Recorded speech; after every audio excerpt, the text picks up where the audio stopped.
MBBS, BDS, BMS, BHMS, BMS, BPDH व इतर allied कोर्ससाठी ऍडमिशन घ्यायचंय, मग देखील आपली कॉलेज लिस्ट कशी असायला पाहिजे. बरेचसे पालक व बरेचसे विद्यार्थी सातत्याने कॉल करताय आणि एकच प्रश्न विचारताय, सर आता आपल्याला चॉईस फिलिंग करावी लागेल आणि त्यासाठी देखील आपण लिस्ट कशी बनवणार. जे लोक आमच्यासोबत पेड मध्ये जॉईन असतील त्यांनी घाबरू नका, तुम्हाला सविस्तरपणे जी लिस्ट असणार आहे ती आम्ही देणार आहे.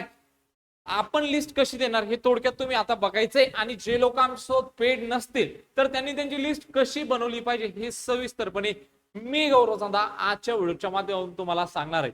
सर्वात पहिले आपण कशा प्रकारे लिस्ट आपल्या विद्यार्थ्यांना देणार आहे ओके हे थोडक्यात तुम्हाला दाखवतो. बघा, सगळ्यात अगोदर एक गोष्ट समजून घ्या, ही तुमची सीट मॅट्रिक्स ओके.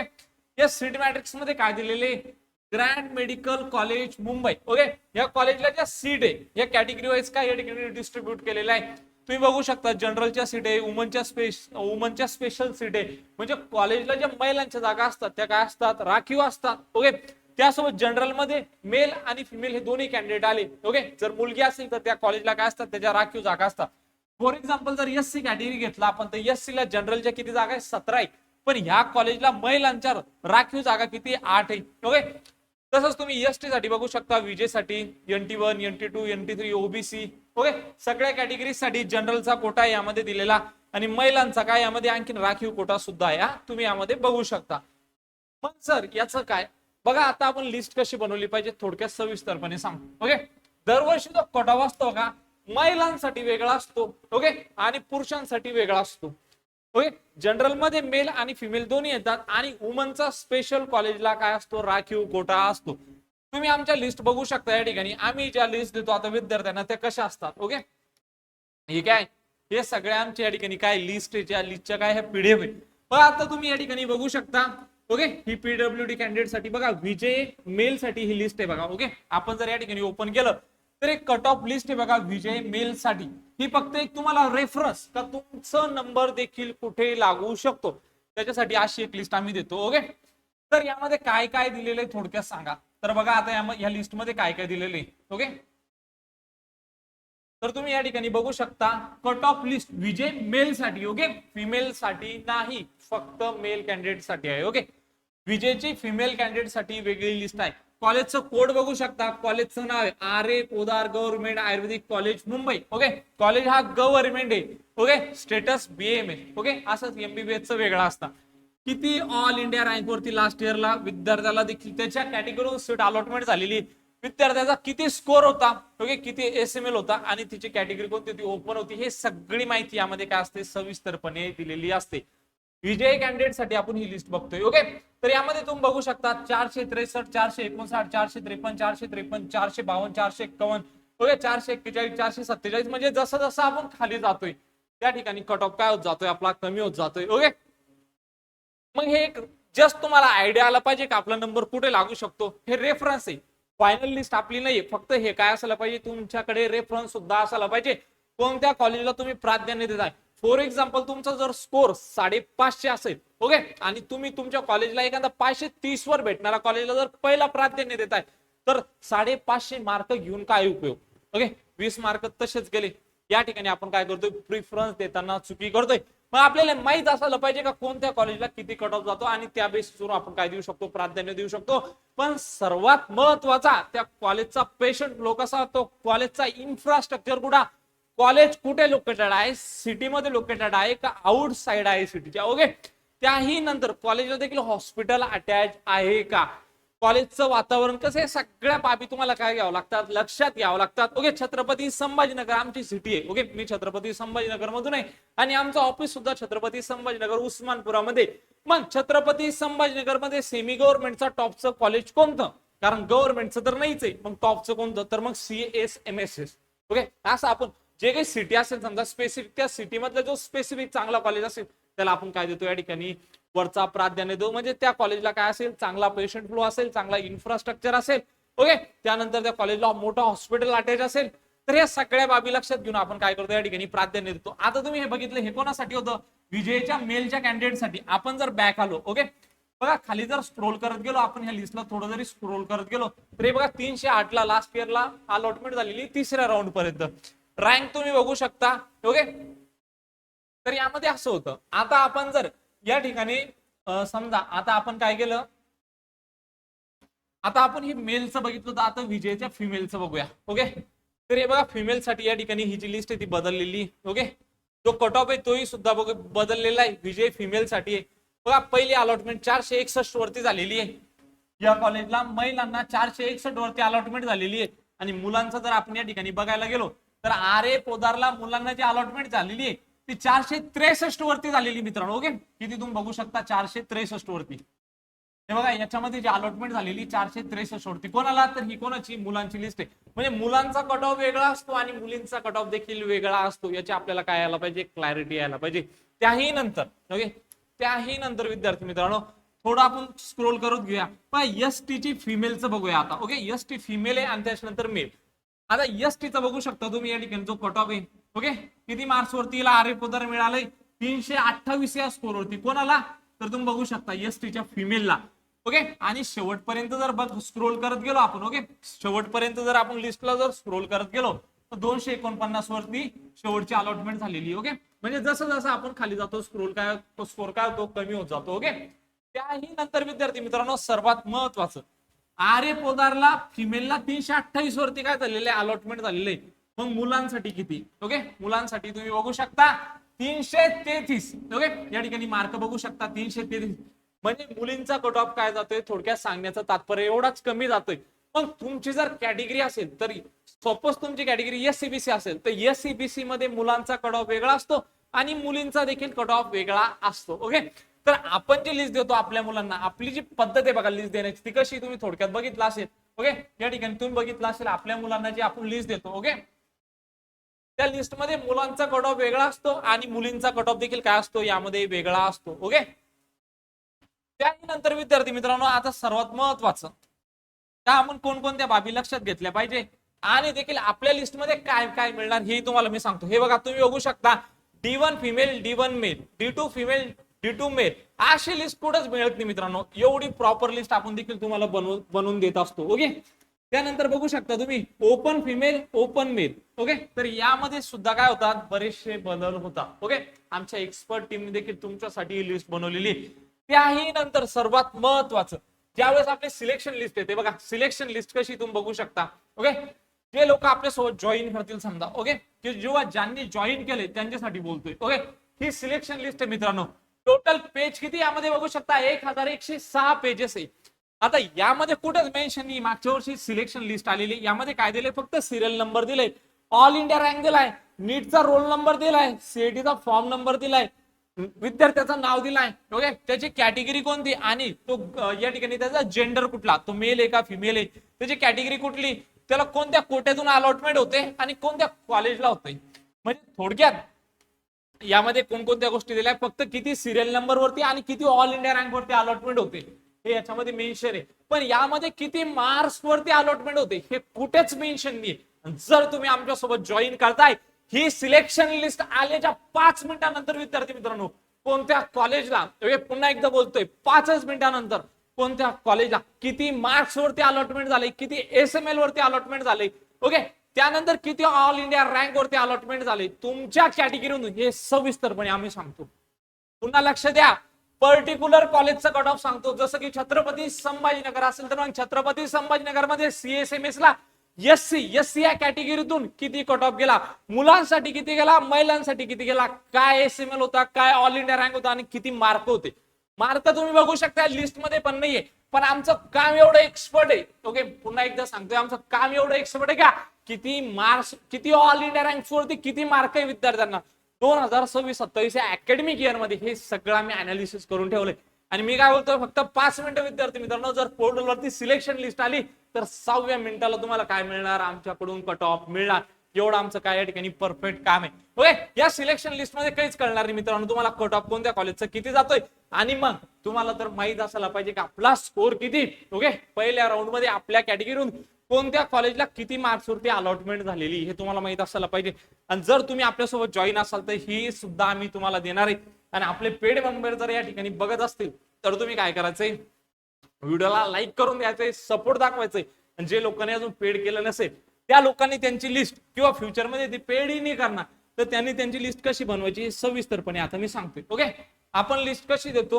ओके, त्यानंतर जसं पहिला राऊंड येईल, पहिल्या राऊंडचा डायरेक्ट सिलेक्शन लिस्टचं काय करणार आपण, कोणत्या कॉलेजला किती कट ऑफ गेलाय तुमच्या कॅटेगरीमधून, महिलांचं किती गेलंय, पुरुषांचं किती गेलंय, सविस्तरपणे आपण तुम्हाला सांगू. ओके, दुसरा राऊंड साठी किती सीट वॅकंट आहे, दुसऱ्याची सिलेक्शन लिस्ट आली तर कोणत्या कॉलेजचा स्पेसिफिक किती मार्क्स वरती अलॉटमेंट झाली, एससी मधून कितीवर झाली, एसटी मधून, विजे मधून, एनटीबी, एनटीसी, एनटीडी, मार्क्स किती लागले, ऑल इंडिया रँक किती होता, एससी मेल किती होता, कोणत्या कॉलेजचा, पर्टिक्युलर कॉलेजचा. काउन्सिलिंग म्हणजे फॉर्म भरणे नाही तर प्रॉपर मार्गदर्शन. ओके, कोणत्या कॉलेजचं किती कट ऑफ जाते. काउन्सिलिंगचा बेस, खरा बेस काय मित्रांनो, कट ऑफ आहे. ओके, आणि त्या कट ऑफ वरूनच काय चालते, आपली काउन्सिलिंग चालते. ओके, आता सर्वात महत्वाचा का आपण आपली लिस्ट कशी बनवायला पाहिजे. विद्यार्थी मित्रांनो, प्रिफरन्स लिस्ट कशी बनवायची. ओके, सर्वात महत्वाचा प्रश्न आहे, बऱ्याचशा विद्यार्थ्यांना हे या ठिकाणी काय करते, खूप सारे लोकांना कन्फ्युजन होते. ओके, समजत नाही का लिस्ट कशी बनवायची. तर 5 पॉईंट आहे बघा. ओके, हे 5 पॉईंट लक्षात घ्यायचे. ओके, पहिलं कॉलेजची क्वालिटी. ओके, नंतर हॉस्पिटल एक्सपोजर, त्यानंतर फीस अँड टोटल कॉस्ट किती लागणार, आणि कट ऑफ अँड रँकचा काय करावं लागणार, यामध्ये अनालिसिस करावं लागणार आहे. आणि युअर पर्सनल प्रिफरन्स देखील तुम्हाला कॉलेज लिस्ट मध्ये काय करावं लागतो, ऍड करावा लागतो. थोडक्यात सर तुम्ही यामध्ये बोलले कॉलेज क्वालिटी, म्हणजे थोडक्यात कॉलेजची काय क्वालिटी, थोडक्यात सांगा ना. तर विद्यार्थी मित्रांनो, सगळ्यात पहिले कॉलेज निवडताना काय पाहाल, जर कॉलेजची क्वालिटीचा जर विचार केला तर college reputation, academic environment, faculty, okay, library and reading room, skill lab, practical facilities and overall college ranking हे तुम्हाला बघावं लागतं. आणि त्या बेसिसवर काय करावं लागतो, प्राधान्य द्यावं लागतो. मग ती लिस्ट कशी असते, ती वेगळी असते. ओके, आणि ह्या ज्या लिस्ट दाखवल्या मी तुम्हाला, हे फक्त एक कट ऑफ आहे. ओके, हे ज्या लिस्ट आहे विद्यार्थी मित्रांनो, हे काय या ठिकाणी एक कट ऑफ आहे. या कट ऑफच्या बेसिसवरून आपण एवढा अंदाज लावू शकतो का तुम्ही कुठं बसू लागले. ओके, तेवढा आपण याच्यावरून काय करू शकतो, अंदाज लावू शकतो. ओके, त्याही नंतर विद्यार्थी मित्रांनो, सर्वात महत्वाचं दुसरा पॉइंट काय होता आपला, मेडिकल कोर्स मध्ये हे खूप महत्वाचे का हॉस्पिटल एक्सपोजर कसं आहे. Okay, daily OPD, IPD, okay, emergency services आहे का त्या कॉलेजला, आयसीयू ची सुविधा आहे का, क्रिटिकल केअर घेतात का, ओके, ब्लड बँक आहे का, क्लिनिकल डिपार्टमेंट आहे का. ओके, इंटर्नशिप एक्सपोजर ही देखील तुम्हाला माहित असायला पाहिजे. तर college plus hospital equal to better clinical learning. Okay, म्हणजे जर कॉलेज चांगला असेल, त्याला जर हॉस्पिटल अटॅच असेल, तर तुम्हाला या ठिकाणी क्लिनिकल काय असतो, चांगला नॉलेज असतो. ओके, त्यानंतर तिसरा पॉइंट आहे बघा, फीस अँड टोटल कॉस्ट देखील मी बोललो तुम्हाला. फक्त ट्युशन फीस पाहू नका, मुलींना पण काय या ठिकाणी ट्युशन फीस 100% माफ आहे. पण ट्युशन फीस जर माफ असली तर कॉलेजला कोणकोणता आपल्याला देखील खर्च लागणार. ओके, तर तेही तुम्हाला या ठिकाणी काय करावं लागतो, लक्षात घ्यावा लागतो. टोटल कॉस्ट म्हणजे जसं की ट्युशन फीस ही मुलींना काय झालेली, फ्री झालेली. ओके, 100% मुलींना आता फ्री झालेली. ज्यांचं इन्कम 8 लाखापेक्षा कमी असेल आणि ज्यांचं इन्कम 8 लाखापेक्षा जास्त असेल त्यांना ही पूर्ण भरावी लागते. ओके, त्यानंतर ही ट्युशन फीस सोडा, त्यानंतर तुमचं प्लस हॉस्टेल आहे, प्लस मेस आहे. ओके, अदर तुमचं पॉकेट मनी, अदर चार्जेस मध्ये जर इन्क्लूड केलं तर, आणि ट्रॅव्हलिंग कॉस्ट सुद्धा त्यामध्ये इन्क्लूड करायचं. कॉलेज आवडलं पण बजेटमध्ये आहे का, याचं पण तुम्हाला काय करावं लागतो, विचार करावा लागतो. ओके, त्याही नंतर सर्वात महत्वाचा कट ऑफ रँक अनालिसिस. फक्त स्कोर पाहायचं नाही तर नीटचा स्कोर नाही पाहायचं, किती ऑल इंडिया रँक आपला स्टेटचा मेरिट किती, आपल्या कॅटेगरीतून आपण कुठे येतोय. ओके, आणि प्रिव्हियस इयरचा काय कट ऑफ होता, नंतर राऊंड 1 झाला का, राऊंड 1चा काय कट ऑफ आलाय, पहिल्या राऊंड मध्ये कोणत्या कॉलेजला कितीवर अलॉटमेंट झाले, किती रँक होता, किती मार्क होते आणि किती या ठिकाणी एसएमएल होता, या सगळ्या गोष्टी काय घ्यायचं, लक्षात घ्यायचं मित्रांनो. ओके, त्यानंतर ऍडमिशन प्रोबेबिलिटी काय, त्यानंतर बघा कट ऑफ रेफरन्स घेऊन गॅरंटी नाही का ह्या वर्षी मागच्या वर्षीचं कट ऑफ बघताय तर गॅरंटी नाही का ह्या वर्षी 100% त्याच कॉलेजला अलॉटमेंट होऊ शकतो. मात्र पहिल्या राऊंडचा कट ऑफ आला का त्या कट ऑफच्या बेसिसवरून आपण प्रेडिक्ट करू शकतो का सेकंड राऊंड मध्ये तुमचं कुठं होऊ शकतं. विद्यार्थी मित्रांनो, एक गोष्ट लक्षात घ्या, 550 जरी मार्क असतील आणि 530 वर भेटणाऱ्या कॉलेजला जर पहिलं प्राधान्य देताय तर 550 मार्क पण काहीच कामाचे नाही. तर तुम्हाला तुमची लिस्ट काय करावी लागते, योग्यपणे बनावी लागते. आणि पहिला राऊंड आला, जिथं कुठं जॉईन असाल त्या काउन्सिलरला सांगा पहिल्या राऊंडचं कट ऑफ द्या. ओके, किती स्कोर वरती अलॉटमेंट झाले, किती ऑल इंडिया रँक वरती झाले, किती एसएमएल वरती.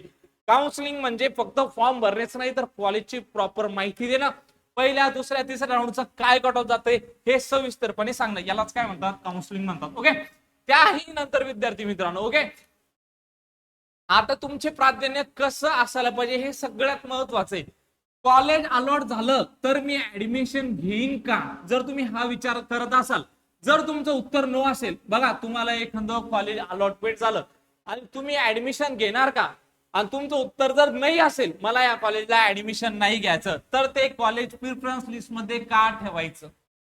जर तुम्हाला एखाद्या कॉलेजला ऍडमिशनच घ्यायचं नसेल, ओके, सपोज तुम्ही राहिलात छत्रपती संभाजीनगरला आणि तुम्हाला जर गोंदियाचं कॉलेज अलॉटमेंट झालं आणि तुम्हाला गोंदियाला जायचंच नाही, मग त्या कॉलेजला कशाला तुमच्या लिस्टमध्ये ऍड करता.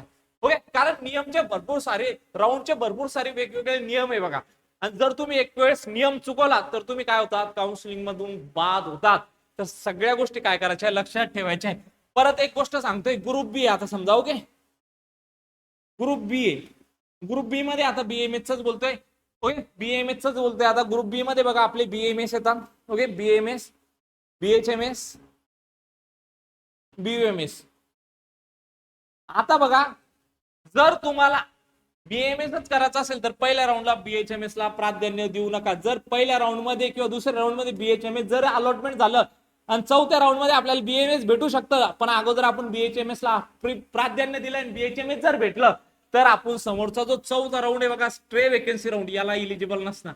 ओके, स्ट्रे वेकेन्सी राऊंडला काय राहत नाही, आपण इलिजिबल राहत नाही. मग या सगळ्या गोष्टी काय ठेवायचंय, तुम्ही लक्षात घ्यायच्या आहे आणि त्यानंतर काय करायचंय, तुमचं या ठिकाणी प्राधान्य द्यायचंय. ओके, त्यानंतर सर्वात महत्वाचं काय विद्यार्थी मित्रांनो, ओके, बघा dream, okay, dream plus realistic आणि सेफ प्रिफरन्स या 3 भागात डिवाइड करा. जे तुमचं ड्रीम कॉलेज असेल बघा, सर्वात जास्त आवडणारे कॉलेज, ओके, त्यानंतर रिअलिस्टिक कॉलेज म्हणजे जसं की रँक आणि कॅटेगरीनुसार स्ट्रॉंग पॉसिबिलिटी तुमचा नंबर तिथं लागू शकतो, आणि एक असेल तुमचा सेफ कॉलेज, या सेफ कॉलेजमध्ये तुमचा नंबर लागू शकतो 100%, तुम्हाला माहित आहे.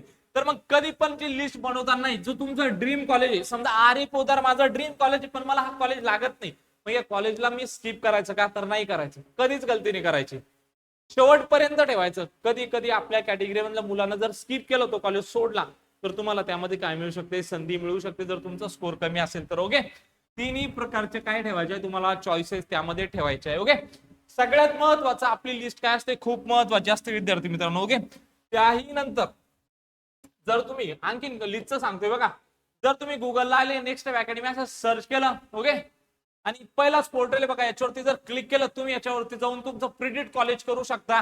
किती रँक वरती तुमचा रँक टाकायचा, तुमचा स्कोर टाकायचा, तुमची कॅटेगरी यामध्ये टाकायची मित्रांनो. ओके, आणि प्रिडिक्ट माय कॉलेज वरती क्लिक करायचं आहे. महाराष्ट्रामध्ये कोणतं कॉलेज लागू शकतं हे तुम्हाला यावरून कळणार.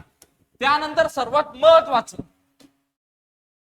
महत्वाचं ड्रीम कॉलेज वरती ठेवायला घाबरू नका. बरेचसे विद्यार्थी काय करतात, यार मला तो कॉलेजेस लागणारच, मग मी कशाला ठेवू, असा विचार करू नका. ओके, तुम्हाला कॉलेज सर्वात जास्त आवडत असेल तर ते प्रिफरन्स लिस्ट मध्ये वरतीच ठेवा.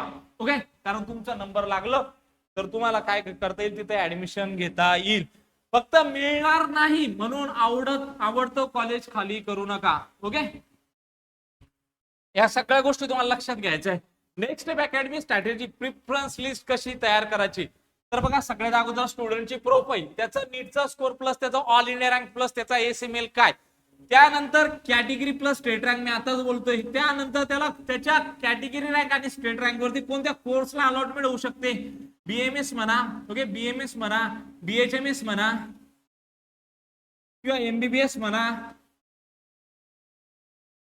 किंवा बीडीएस म्हणा, हे लगे आपल्याला इथं आपलं एसएमएल लगेच क्लिअर होते. आणि त्यानंतर आम्ही स्टुडंटला सांगतो का तू कशा प्रकारे जायला पाहिजे. मागच्या वर्षी एक मुलगी होती बघा, बजाजनगरची होती, आमच्या इथली 298 स्कोर होता, त्यांना बीएचएमएस ला ऍडमिशन घ्यायचं होतं. ओके, एससीबीसी मुलीची देखील कॅटेगरी होती. मी बोललो होतो घेऊ नका, बीएचएमएस साठी ट्राय करू नका, तुम्हाला बीएमएस लागेल. ते म्हणे सर एवढ्या कमी स्कोरवर तर नाही लागणार. मी बोललो होतो त्यांचा एसएमएल मी बघितला होता, घाबरू नका, शेवटपर्यंत काय करा तुम्ही टिकून राहा. आणि स्ट्रे वेकेन्सीच्या राऊंड मध्ये मुलीला काय मिळालं, बीएमएस कॉलेज मिळालं. ते खूप आनंदी झाले का, तर तुमचं जर काउन्सिलिंग एकदम प्रॉपर असेल ना, काउन्सिलर जर तुमचा प्रॉपर असेल तर मित्रांनो तुम्हाला मेरिट लिस्ट आल्यानंतरच कळून जाते का तुमचा नंबर लागू शकतो का नाही लागू शकत. ओके, त्याही नंतर ओके कॉलेजचा अनालिसिस करा. ओके, कॉलेज कसं आहे, जसं की मी सांगितलं तुम्हाला, कॉलेजच्या क्वालिटीज काय काय त्या बघा. त्यानंतर कॉलेजचं फीस काय, हॉस्पिटल काय, लोकेशन कुठे, सिटीमध्ये आहे का आउटसाइड आहे, कॉलेजला देखील किती फीस लागते, त्या कॉलेजला हॉस्पिटल अटॅच आहे का, या सगळ्या बाबी काय करायचंय लक्षात घ्यायचं. ओके. पर्सनलाइज प्रिफरन्स लिस्ट, प्रत्येक विद्यार्थ्यांसाठी लिस्ट वेगळी असते, एका स्कोर असेल तरी. ओके. एका म्हणजे तुमचा स्कोर जरी या ठिकाणी सेम असेल तर तुमची या ठिकाणी काय होते, लिस्ट वेगवेगळी असते. याचा कारण असा, तुमचा ऑल इंडिया रँक वेगळा असतो, एसएमएल वेगळा असतो. दोन कॅन्डिडेट दोघाला जरी 350 मार्क आहे तर तुमचा रँक वेगळा आहे, तुमचा एसएमएल वेगळा आहे, आणि बरेचदा तुमची कॅटेगरी सुद्धा काय असते, वेगवेगळी असते. फॉर एक्झाम्पल जर तुमची कॅटेगरी बदलली तर तुमची लिस्ट लगेच बदलून शकते. ओके. तुमचा कोर्स बदलला तर तुमची लिस्ट बदलून जाते, बजेट बदलला तरी लिस्ट बदलते. अहो, मागच्या वर्षात आलेले अनुभव आहे, बरेचसे पॅरेंट्स बरेचसे विद्यार्थी असे होते त्यांना माहित नव्हतं, ज्या कॉलेजला त्यांचं बजेट नव्हतं त्या कॉलेजला काय दिलं, त्यांनी पहिला प्राधान्य दिला आणि तिथंच त्यांना काय झाल्या, अलॉटमेंट झाल्या. देखील बजेट नव्हतं, मग ऍडमिशन काय होतो, कॅन्सल होतो. जर आपलं बजेट नसेल, जर 3 दिवसात आपल्याकडून ती फीस अरेंज होत नसेल, कधी पण प्राधान्य देताना आपल्या कॅटेगरीतून किती फीस लागणार आणि टोटल कॉलेजला फीस किती हे आपल्याला माहित असायला पाहिजे. ओके. त्याही नंतर प्रिफरन्स बदलली की लिस्ट पण बदलू शकते. ओके. तर या सगळ्या बाबी तुम्ही काय घ्यायचंय, लक्षात घ्यायचंय. सर्वात महत्वाचं फायनल फॉर्म्युला काय. ओके. स्मार्ट चॉईस फिलिंग कशी, कॉलेज बघा, कॉलेजला हॉस्पिटल अटॅच आहे का, कॉलेजची फीस काय आहे. ओके. कट ऑफ आणि रँक बघा, कॉलेजचं किती मार्क्स वरती अलॉटमेंट होते पहिल्या, दुसऱ्या, तिसऱ्या राऊंडला. पहिल्या राऊंडची चॉईस फिलिंग करताना फक्त एवढं लक्षात घ्यायचं, मागच्या वर्षीच कट ऑफ बघायचंय, आणि कट ऑफ बघतानाही त्या कॉलेजच्या रँकिंग सर्वात महत्वाच्या असतात. पहिला राऊंड आला का, आपल्या कॅटेगरीतून महिलांना कितीवर अलॉटमेंट झाले, मुलांना कितीवर झाले, ओके, पुरुषांना, त्या सगळ्या बाबी काय घ्यायचं, लक्षात घ्यायचं. ओके. पहिला राऊंड आला तर तुमच्या काउन्सिलरला म्हणायचं, सर आम्हाला त्यानं कट ऑफ द्या, पहिल्या राऊंडचं कुठं कितीवर अलॉटमेंट झाली. बरेचसे काउन्सिलर काय करतात, फक्त आणि फक्त एससीचा किती कट ऑफ गेला, ओबीसीचा किती गेला, एससीबीसीचा किती गेला, हो एसटीचा किती गेला, ओपनचा किती गेला, एवढंच सांगतात. त्यांना हे विचारा कोणत्या कॉलेजचं किती गेलं, आपल्या कॅटेगरीवरून किती, महिलांसाठी गेलं किती गेलं, पुरुषांसाठी किती गेलं, हे सविस्तरपणे जोपर्यंत तुम्ही अनालिसिस करणार नाही, ओके, जोपर्यंत तुम्हाला हे कळणार नाही आपल्या कॅटेगरीतून कोणकोणत्या कॉलेजला किती कट ऑफ गेलंय, आपल्या एवढे मार्क्स किती कॅन्डिडेटला आहे, आपल्या मार्क्सवाले कॅन्डिडेट व आपल्या जवळपास ज्यांचा ऑल इंडिया रँक होता 1-2-3-4 हजाराचा फरक आहे, पण ते कोणत्या कॉलेजला लागले, सगळी सविस्तर यादी तुमच्याकडे असायला पाहिजे. यालाच म्हणतात तुमची परफेक्ट काउन्सिलिंग. ओके. त्यानंतर विद्यार्थी मित्रांनो, आमच्याकडे जर काउन्सिलिंग करायची असेल, ओके, फक्त 4,999 प्लॅन आहे. यामध्ये काय होतं माहिती का, आम्ही registration form filling, choice filling काहीच करून देत नाही. ओके. सगळं तुम्हाला करावं लागतं, आम्ही फक्त मार्गदर्शन करतो. ओके. त्याही नंतर हा दुसरा प्लॅन आहे बघा, हा 7,000चा प्लॅन आहे. 7,999 थोडक्यात 8,000चा आहे. त्यामध्ये फॉर्म भरल्यापासून ते डायरेक्ट ऍडमिशन मिळण्यापर्यंत सर्व प्रोसेस नेक्स्ट स्टेप अकॅडमी करणार. तुमचं फॉर्म आम्ही भरणार, तुमची चॉईस फिलिंग आम्ही करणार, तुमचं सीट अलॉटमेंटचा सपोर्ट आमच्याकडून राहील, डॉक्युमेंट व्हेरिफिकेशन आम्ही करणार आणि ऍडमिशनसाठी डायरेक्ट सपोर्ट असेल. म्हणजे तुम्हाला काहीच नाही करायचं, तुम्हाला फक्त आराम करायचं, बाकी सगळ्या गोष्टी आम्ही करणार. हा जर प्लॅन जॉईन करता येतात. ओके. 5,000मध्ये फक्त लिस्ट वगैरे दिल्या जातात तुम्हाला शेवटच्या राऊंड पर्यंत. पहिल्या राऊंडचा किती कट ऑफ जातोय, दुसऱ्याचं किती, तिसऱ्याचं किती, चौथ्याचं किती, अगदी स्टे वेकेन्सी राऊंड पर्यंत, फायनल राऊंड पर्यंत, पहिल्या राऊंड पासून ते शेवटपर्यंत तुम्हाला काय मिळतात, कॉलेजच्या लिस्ट मिळतात. सगळी माहिती सविस्तरपणे सांगितलं जाते. 7,000चा प्लॅन जॉईन करताय, स्टेट कोटासाठी तो फॉर्म भरल्यापासून कॉलेजमध्ये प्रवेश मिळण्यापर्यंत संपूर्ण प्रोसिजर आम्ही स्वतःच्या हाताने करून देतो. ओके. फीज असणार आहे 7,999. जे लोक इंटरेस्टेड असतील, तुमच्या स्क्रीनवरती नंबर येतोय त्याच्यावरती त्या ठिकाणी संपर्क साधायचा. त्यानंतर state quota plus all India कोटाची जर काउन्सिलिंग करताय, थोडक्यात बीएमएस चा जर विचार केला तर बीएमएस चे AA-CCC ऑल इंडिया कोटा आहे, त्यानंतर 15% सीडीएसचा ऑल इंडिया कोटा आहे आणि 85% स्टेटचा एक कोटा आहे. म्हणजे बीएमएस साठी आपल्याला किती 3 काउन्सिलिंग करायला लागतात. मग तुम्ही तुमच्या स्कोरवर कोणती काउन्सिलिंग केली पाहिजे हे सगळं मार्गदर्शन देखील आम्ही करतो. तर या प्लॅन मध्ये पण फॉर्म भरल्यापासून तर डायरेक्ट ऍडमिशन मिळण्यापर्यंत सर्व प्रोसेस आम्ही करून देतो. नेक्स्ट स्टेप अकॅडमी करून देते. State plus all India quota आमच्याकडे जी फीस आहे या ठिकाणी 15,000 आहे. दिलेली माहिती जर आवडली असेल, तुम्ही तुमची लिस्ट कशी बनवायला पाहिजे आणि आमच्या विद्यार्थ्यांना आम्ही लिस्ट कशी देणार, हे सगळं काही मी तुम्हाला सविस्तरपणे सांगितलेले. दिलेली माहिती आवडली असेल तर चॅनलला सबस्क्राईब करायचं, उडाला लाईक करायचंय, तुमच्या मित्रांना शेअर करायचंय. भेटूया अशाच एक मोर इन्फॉर्मेटिव्ह व्हिडिओ मध्ये. तोपर्यंत